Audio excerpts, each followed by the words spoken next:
kasih Yesus Tuhan, Engkau baik.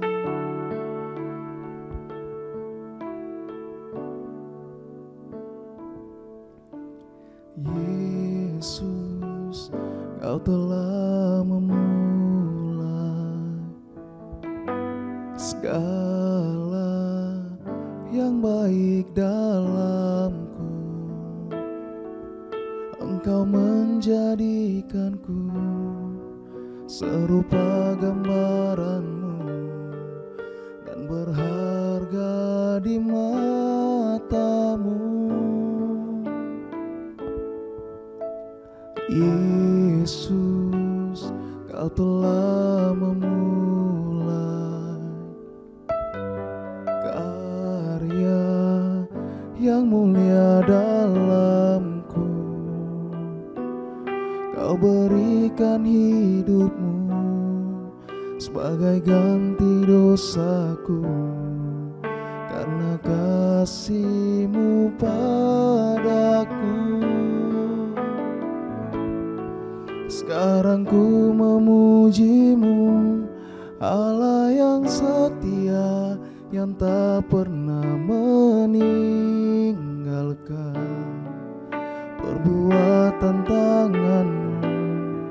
Sekarang ku menyembah-Mu, Allah yang mulia, sempurnakan segenap hidupku agar indah bagi-Mu.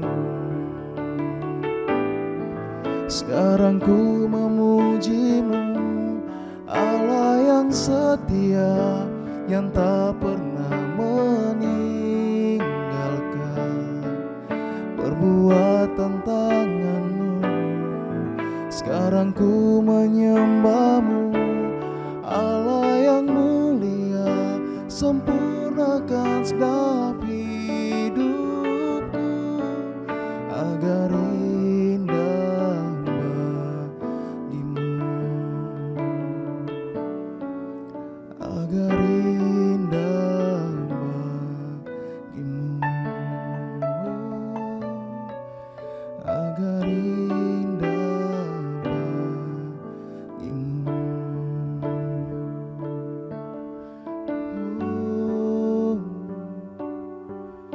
Kami bersyukur padamu Tuhan, Engkau baik,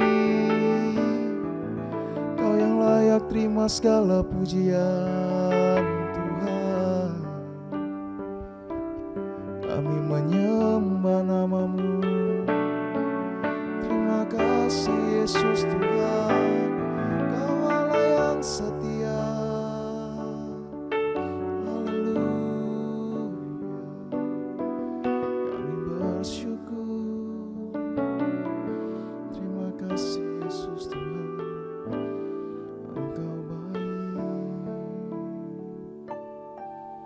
Terima kasih Yesus.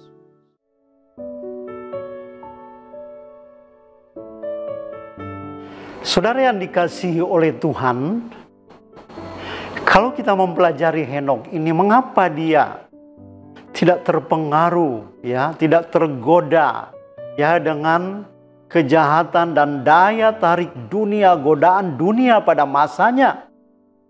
Ya, karena Henokh benar-benar mencari Tuhan dengan sepenuh hatinya. Dia datang kepada Tuhan bukan setengah-setengah, bukan asal-asalan.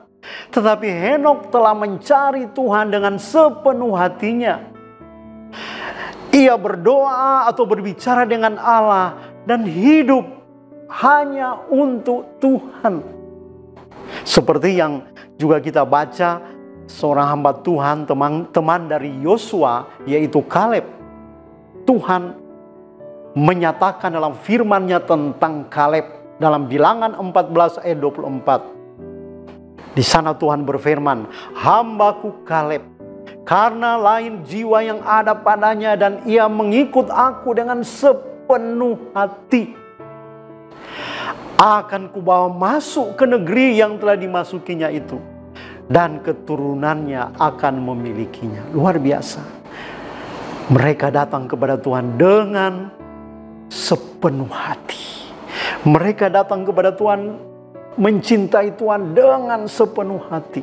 Dan akhirnya berabad-abad kemudian, seorang ahli Taurat bertanya kepada Tuhan Yesus, "Tuhan, hukum manakah yang terutama dalam hukum Taurat?" Yesus menjawab, "Kasihilah Tuhan Allahmu dengan segenap hatimu, dan dengan segenap jiwamu, dan dengan segenap akal budimu. Itulah hukum yang terutama dan yang utama," saudara-saudara. Henok dapat bergaul karib dengan Allah di tengah-tengah peranannya sebagai anak, sebagai saudara, sebagai suami, sebagai bapak. Henok menjadi saleh bukan menarik diri dari kehidupan sosialnya. Ia berhadapan dengan bermacam-macam karakter dalam keluarganya, serta keadaan manusia pada zamannya. Tetapi ia tetap dapat hidup bergaul dengan Allah selama 300 tahun. Luar biasa, saudara-saudara. Tentunya untuk kita bisa benar hidup suci di hadapan Tuhan, berkenan pada Tuhan, bergaul dengan Allah, bukan menarik diri dari pergaulan sehari-hari kita di dunia ini. Saudara-saudara, itu adalah respon hati kita semuanya. Dan akhirnya Bapak Ibu yang dikasihi Tuhan, kita melihat di sini hasil dari pergaulan Henok dengan Tuhan. Henok menjadi orang yang berkenan di hadapan Allah. Dan Ibrani 11 ayat 5 menyatakannya, karena iman Henok terangkat supaya ia tidak mengalami kematian, dan ia tidak ditemukan karena Allah telah mengangkatnya. Sebab sebelum ia terangkat, ia memperoleh kesaksian bahwa ia berkenan kepada Allah. Saudara, Allah menghormati dia dengan mengangkatnya dari bumi ke hadirat Tuhan ke surga, dengan tanpa melalui kematian. Jadi puji Tuhan, saudara-saudara, mari kita bergaul akrab dengan Tuhan. Contohilah, teladanilah kehidupan Henok. Tuhan Yesus memberkati. Mari kita berdoa. Bapa Surgawi, terima kasih Tuhan buat saat ini kami telah mendengarkan firman-Mu Tuhan. Betapa luar biasanya jika kami berjalan bersama Tuhan. Betapa senangnya Tuhan apabila kami hidup bergaul akrab dengan Tuhan setiap hari. Kami mencintai Tuhan dengan sepenuh hati kami. Oh Tuhan Yesus, terima kasih. Itulah yang Kau inginkan, supaya kehidupan-Mu semakin nyata dalam hidup kami. Supaya berkat-berkat-Mu juga semakin nyata dalam hidup kami. Dunia bisa melihat Yesus melalui hidup kami Tuhan. Terima kasih Tuhan, mampukan kami Roh Kudus untuk kami selalu menyediakan waktu, menyiapkan diri kami untuk selalu bersekutu akrab dengan Tuhan, berjalan bersama Tuhan. Dalam nama Yesus hamba berdoa. Amin.